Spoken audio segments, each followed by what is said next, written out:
So we will move on to the fundamentals of Morita Therapy Part 1, although this is a Part 3 of the entire series of video.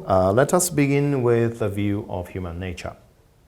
And we will, of course, begin with this Morita's idea or construct of Shinkei's trait.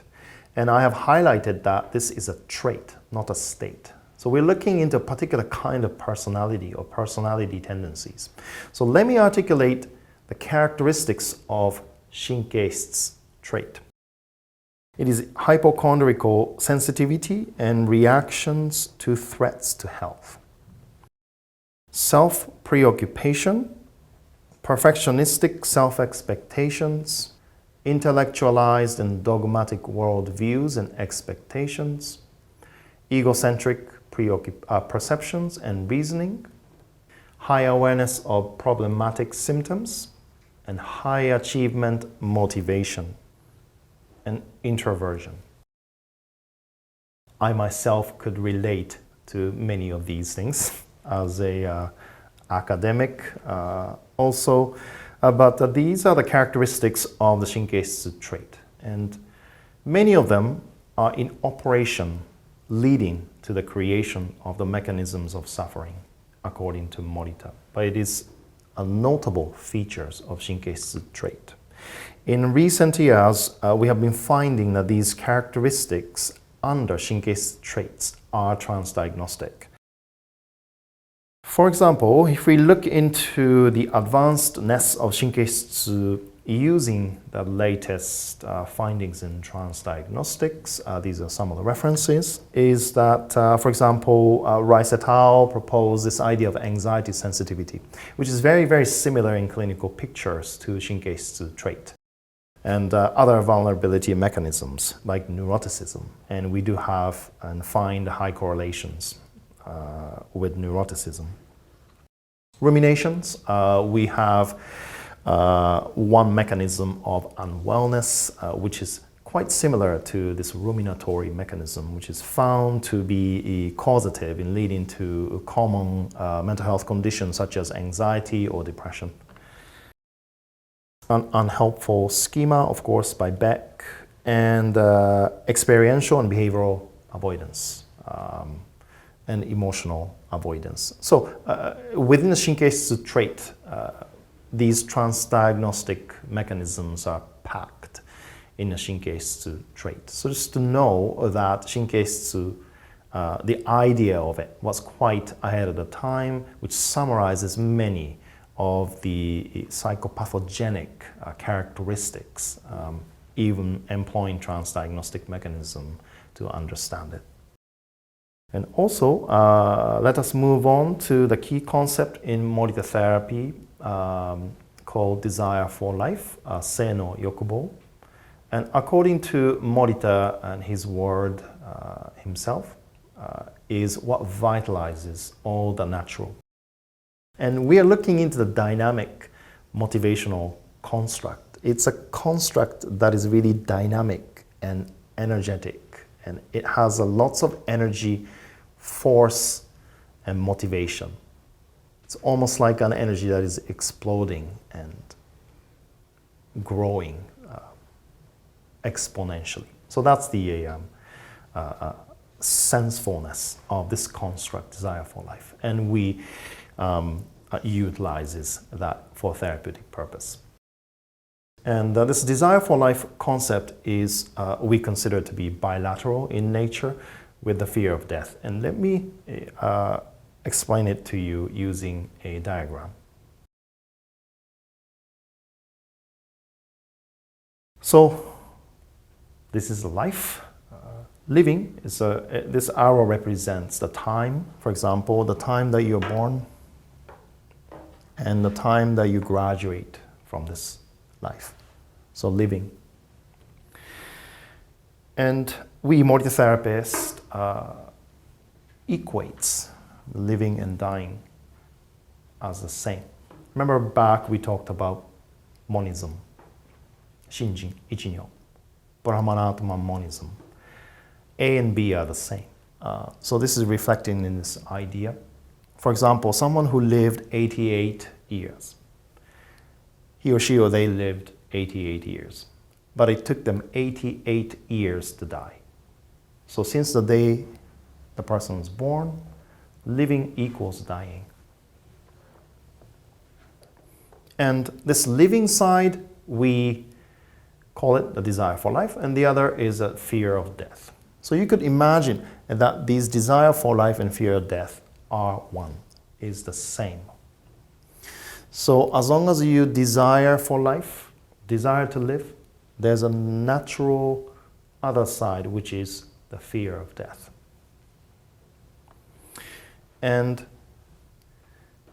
we could choose to look at this and that, or some people choose to look at that for those who are optimists and for those who are, I guess, pessimist or more dying focused, they could choose to only look at the fear side of life. But we, Morita Therapists, construe these two are one. And there's a lot of therapeutic implication to it. I'm going to unpack a little bit later. But just to know that we construe this life and death and desire and fear is one. I have used and introduced the term desire for life and fear of death. But in Morita's term, desire for life and fear of death is a general term. And it could manifest itself in various different forms. For example, let me share some of the example of the desire side of emotions or thoughts and fear side of death. For example, you, let's say, have a desire to succeed. And then we could presume that there's a natural fear of failure.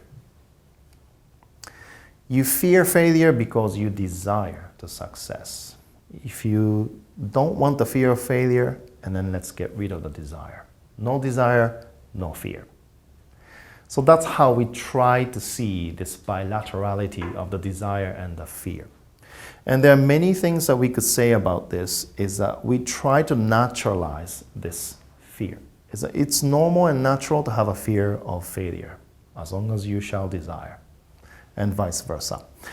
Let's look at another example. You fear rejection. Why? Because you desire to be accepted. You worry, what if this plane goes down? Because you have a desire to be safe as well. You're feeling guilt and shame because you have a conscience intact.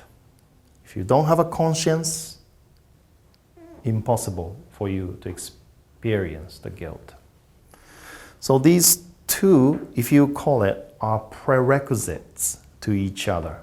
To step in further, these two are the same. You despair because you desire for hope and meaning. And this translation or operationalization or manifestations of the desire, fear of death and desire for life is infinite. And we try to use it therapeutically because oftentimes clients are trapped in this and we will reinterpret to desire for life. Someone's immobilized to the degree that they can't move because they fear failure. We say something like, we understand that fear is bombarding you. It is also your desire to succeed. You want to succeed. Therefore, you fear. That must be painful for you. So we try to reinterpret together with a client and patient to try to help them discover the desire side of their emotion, because we believe these two are the one.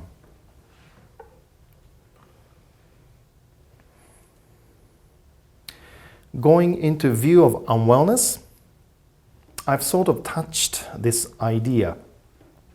But for someone who is like a client or patient, life as we know, or as we construe as a Morita therapist, comes with these two bilateral, natural sides to it. But some people just are blinded by and only focusing on the dying and the fear side of the emotion. They don't see these two as one. They could only see the dying, they could only see the fear. It's kind of like a tunnel vision. It's that you can only see it. And our therapeutic work mostly often include or begins with working together in supporting them to discover this desire side of the fear. And let me unpack some mechanisms that makes this blind vision worse. So in Morita Therapy, we do have two principal mechanisms of unwellness causing kind. So we call it toraware, entrapment, which includes two principal mechanisms or sub-mechanisms, if you will. One is what we call seishin kogo sayo, which I simplified in English and termed it as vicious cycle of self-aggravation and exacerbation. You're exacerbating what is by yourself. So that's the seishin kogo sayo. And the other is shiso no mujun, which is the contradiction between idea and facts. So let me unpack and take you through using some of the diagrams. Suppose you have this initial sensation of your muscle twitch or something like that, and you experience it. You might choose to let go of, oh, that was weird. Or you might choose to fixate your attention into it by the form of, is that a heart attack? Is my blood vessel clotted? Am I going to have a heart attack? And twisting and nudging and checking into it. You're feeling your attention. And it ended up exacerbating the initial physiological sensation. And hakarai is a contrivance, but it is your subjective or selfish attempt to try to remove this initial physiological sensation. But the very attempt to remove ended up exacerbating, just like I was twitching my chest. If I let go of the initial sensation, it might have dissipated and settled. But I kept on being twisting and worried about it. Maybe it's exacerbating what it is, which was originally produced by the works of nature. It may be muscle twitches if you carry heavy things. So that's the mechanism of seishin kogo sayo. We could perhaps relate as a fear of flight, is that initial sensation of your heart palpitating. You get so fixated and saying, oh my gosh, I'm having a panic attack. I'm having a panic attack. But as a matter of fact, if the turbulence hits, it's a really strong one, it's quite natural for us to have palpitation. We worry, but we continue feeling in, am I going to have a panic attack? Oh my gosh, this is a fear of flying. Oh my gosh. We're feeling an initial physiological sensation and we try to remove it. Okay, let's not focus on that. Don't have a panic, but you're feeling your attention into it. And then you ended up paying more attention to create self-exacerbation. So that's our principal mechanism, number one. In Morita Therapy, we use a simple diagram or photo like this called keroketsu. It's the Zen word. It's the donkey tied to the pole. Is that if he or she or they let himself be, and then maybe someone else would have come and unleashed him, maybe. But the more he tries to go away, tighter he gets in being trapped in this pole. So we use a Zen metaphor like this to articulate that is there some mechanisms that we are self-exacerbating. This is another principal mechanism of toraware. It's the contradiction between ideas and facts. It's a shiso no mujun, and this is a Nishida's diagram. In a diagram, I have explained that we think that experience is within us, and even not only then, that we not only think that experience is within us, but we judge experience. We put fabrication onto our experience. In other words, it is not pure experience. It's a fabricated or tainted or biased way of interpreting the experience. So to put it simply, in Morita Therapy, we talk about incongruence between idea and reality. We have a word called kaku aru beshi. It's a shoulds and ought tos. So these are thoughts like, I should be this way, I should be that way, I ought to be stronger, I should be a good husband, I should be a good teacher, I should be feeling this way, I should be feeling that way. So we have all these shoulds and ought tos. And Morita therapists, some Morita therapists call the tyranny of the shoulds. We are so confined by the way we should be, but that's all happens in the realm of an idea. So which is idea and a fact is that you may well be okay not having that shoulds. Maybe you're okay as you are. And these are the kind of thoughts that people tell you're being hard on yourself. But we explore these differences between ideas and facts, because what's behind is their desire to be such and such. So that's a kaku aru beshi. And this contradiction between idea and facts end up in subjective judgment of one's affective experience, which simply means your feeling. For example, I shouldn't be feeling this. I should be feeling happy. I shouldn't be feeling sad. I shouldn't be feeling anxious.